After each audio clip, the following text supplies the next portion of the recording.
эмнегедир баардыгы ошол западный тарапка мындай базарды жылдырып койсок маселеден кутулабыз деген түшүнүк болуп калды да биздечи. Эми сунуш катары дагы айтып коеюн. Мен базарларды бөлүп туруп ар жакка салат элем. Балким ошол Осмонов көчөсүндөгү базарда азыраак кичинераак местадан жер алып, ал суммага азыраак болот да. Башка суммага бул жагында Фуркат тарапка бир жерге базар кылып, бул жагы Кара Суудан келаткан жакка дагы бир базар кылып, ошондо мындай базарларды 3 жакка чачканда, ошондо унатыгыны шаарга азаят беле. Только акча табам деп, 2 адам баткан жерге мен 6 адам киргизем деген түшүнүк болуп атышы мүмкүн да. Ал туугандар, менин баягы жеке пикирим дагы деле ошол Ош шаарындагы Жылат деген базар боюнча. Бул Жылат деген базар туугандар көрсө, мен ойлоп жүрүпмүн. Силер деле билесиздер, билбейсиздер билбейм. Мен буну мамлекет өзү салып атат, мэрия өзү салып атат деп ойлоп жүрүпмүн. Көрсө андай эмес экен, буну жеке ишкер салып атыптыр.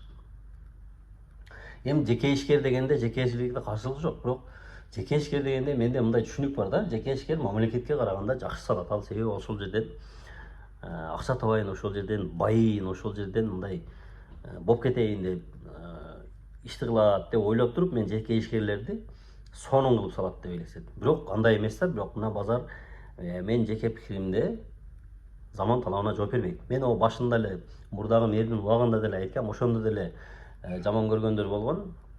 Понятно, кимдер жаман көргөн. 50 жыл болбосо дагы 10 жыл, 20 жыл алдыга ойлонуштуруп, заман талабына жооп берген кылып салгыла. Мына жайма базарды баарыбыз билебиз, оштуктар. Индия бут койгонун места жок, сүзүшүп жүрөт да адамдарчы. Соодагерлер кайсыл жерде жер болсо ошол жерди баса беришкен. Ошондой болбосун, ылай баткак шахмар чаң болбосун, ошондой шарттын арагыла деп айтсак, сен көрө албай атасың, сен ушундай болуп атасың, сындап атасың. Айланайын туугандар, биз баарыбыз ушул мамлекеттин жараныбыз го. Биз деле ошол өнүксөк, ушундай жакшына бир шарттар менен базарлар болсо, биз ошол жерге биз дагы барсак деп ойлойбуз да, биз делечи. Азыр мына базарга мен барбай койгонума көп эле болгон да. Места жок, орун жок, же унаң батпайт, же өзүң батпайсың. Ушундай бир кажа болгон. Эми ошону ошондой кылбагыла деп сунуш берсек ушундай болгон. Эми азыр билбейм, мен 1-июлдан дагы чыгат деп атат, бирок мен жеке пикиримде дагы деле бул жетишсиз.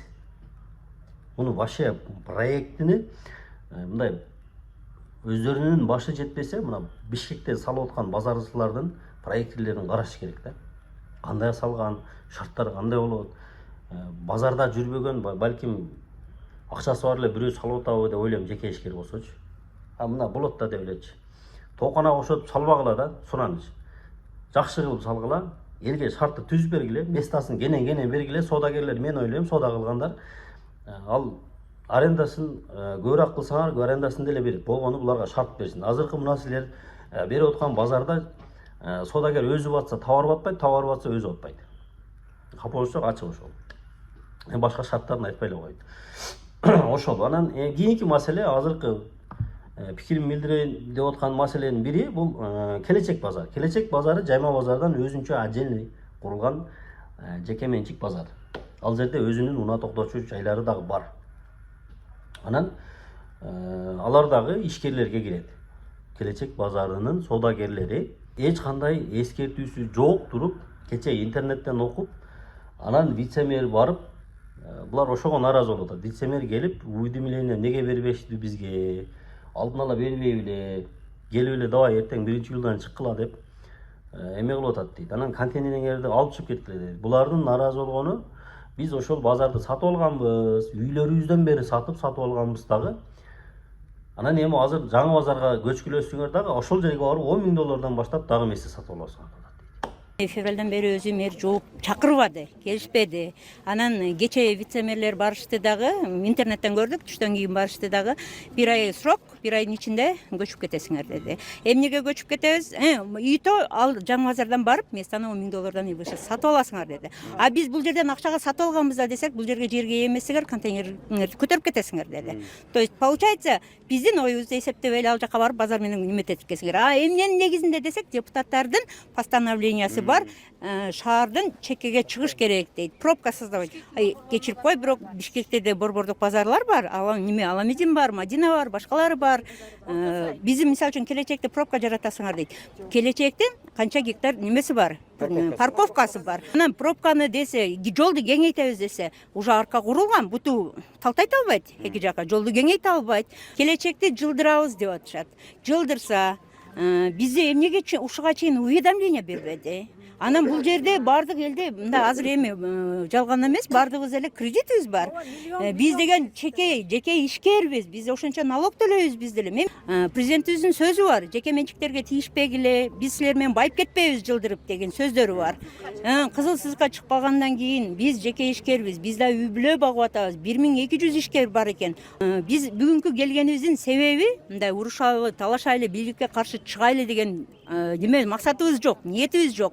Биз саат 7-ден баштап келдик, ошо чыгышпады, мэр чыкпады, вице-мэр чыкты, кийинчерээк органдын адамдары, тартып атабыз, коюп атабыз, кеткиле деген адамдар баягы эле. Кечеки барган эле мэр, вице-мэрлер, кечеки барган вице-мэрлер, эми алардын оюн билебиз. Кече айтышты да, уже көчүп кетесиңер, ал жактан барып сатып аласыңар деди. Бул бул ушунча адамдын мнениясы да. Кредитибиз бар, бала чакабыз бар, жеке ишкерлербиз. Сатып алганбыз, ал жерден мында Ылдык базарга бекер берилсе орундар, биз ал жерлерди сатып алганбыз. Үйүбүздү сатып, ошол местаны алганбыз. Анан аны дагы контейнерлер көтөрүп кетип, ал жака барасыңар да 10 000 доллардан и выше сатып аласыңар деп атат. Бул бир. Биз келечекке азыр 2,5 миңден жер акы төлөсөк, контейнер өзүбүздүкү болгон үчүн, азыр ал жака барсаңар айына 8 миңден жер акы төлөйсүңөр деп атат. Бул бир. Анан немени бул жеке инвестордун гана кызыкчылыгы да, жеке инвесторго жерди бекер берди мэрия, коммуникацияны бекер берди. Ал жерде мындай ар бир местаны 10 миңден сатканда бул деген 12 миллиард болобу? Канча болуп кетет? Ошончо пайда көрөт. Мына миллион, бул доллар, метр квадрат 1000 доллардан деп атат. Бул жеке ишкердин кызыкчылыгы получается. 10 000 доллардан сатып алганда элестетип атасыңарбы канча акча болот? Анысы мейли, бирок ошол сатып алган акчага базарда ошол шартка, талапка жооп берген мындай болобу деген маселе туулат. Дагы мэр менен жолугушуп, саудагерлер өздөрү чечсе керек дейт. Менин жеке оюмча келечек базарын билбейм, жок дегенде ушу келечек базарын ошол жака жылдырбай эле койгула. Негедир бардыгы ошол западный тарапка мындай базарды жылдырып койсок маселеден кутулабыз деген түшүнүк болуп калды да биздечи.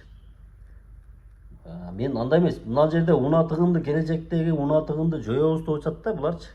Унатыгынды жоёсуңар туура. Бирок бир микрорайондон экинчи микрорайонго апарып туруп унатыгынын жойдук деген бул болбойт да. Мына унатыгынды мына жолго эле апарып коюп атасыңар деген да. Ал жакта мына азыр базарлар көчөт деп атат. Запчас базарлар, машинанын баягы запчастарын саткандарды көчүрөбүз деп атат. Ал жака Тешташты көчүргөн, Уна базар бар, дагы эмне базарлар бар. Базардын иши кылып, базар дегенин баарын ошол жака алып барып тыгып койду дагы. Эми эртеге ошол жерди элестетип койгула да, невозможно болуп калат да. Бул Индиядан хуже болуп кетет. Буну жакшыраак ойлонуштуруп салыш керек. Балким мен жеке оюмда, балким эми сунуш катары дагы айтып коеюн. Мен базарларды бөлүп туруп ар жакка салат элем. Балким ошол Осмонов көчөсүндөгү базарда азыраак, кичинераак местадан жер алып, ал суммага азыраак болот да. Башка суммага бул жагында Фуркат тарапка бир жерге базар кылып, бул жагы Кара Суудан келаткан жака дагы бир базар кылып, ошондо мындай базарларды 3 жака чачканда, ошондо унатыгыны шаарга азаят беле деген сунушту айткым келди. Ошол эми сиздердин оюңуздар кандай? Билбейм, мен эми ошол базар болгонго жараша мындай шарттуу, таза базар болсун. Биз дагы ошол жерге барып, адамдар дагы ошол жерге барып кире турган болсун. Мурдагы 2000-жылдан бери келаткан таш доорунан өтөлү. Ошол мына бардак базарды эле кайра көтөрүп туруп, ошол базарга коюп койбойлу деген ниет айтабыз. Тем более бул жеке ишкерге куруп аткан болсо, мэрия жеке ишкерге талапты коюш керек. Мен сага ушуну бердим, ушуну кылдым. мынаны салып бересиң, мынандай кылып бересиң деш керек болчу да, анын өзүнүн эркине коюп койбой. Анан эми бул бизнесмен только акча табам деп, эки адам баткан жерге мен 6 адам киргизем деген түшүнүк болуп атышы мүмкүн да, эми ал баягыдай акча табыш керек да. Ошого эртең барып дагы ошондой болуп калбайбы? Кече жамгырда эле көрдүк, эми баягы крышадан жамгырлар куюлуп агып, селден качып барган, жердеги селден качып баргандар асмандагы түшкөн селге туруштук бере албай, базардын жыла турган датасы дагы жылган. Эми мына 1-июлда атат, эми көрөбүз. Бирок биздин сунушубуз дагы деле ошол. Бирок айткан менен деген менен Оштогу азыр мына мен дагы жеке оюм айтып коеюн, Оштун мэриясы мындай интернетте менин эмнелер болуп атат, эмне жазып атат, эч кандай реакция нөл деп ойлойм. Канчалаган сунуштар, канчалаган нерселер айтылып атат, бирок мэрия ошону кылбай атат дагы. Только биз айткандай болуп атат, силер айта бересиңер дегендей кылып атат. Бирок мурдагы мэр бир ягын моюнга алышыбыз керек, мурдагы мэр Бакытбек Четигенов ар бир жазылган интернеттеги сын болобу, сунуш болобу баардыгына маани берип, керек болсо алар менен сүйлөшүүгө чейин барып, ушундай маселени чечип жүргөн мэр болгон. Азыркы мэр деле өзүнүн жеке мындай иштеп аткан иштерине сунуш боюнча, жолдор боюнча маселе жок. Дагы баягы адатыңарча тепкилеп кетпегиле, баягы жакшы көрүнөм дегендерчи.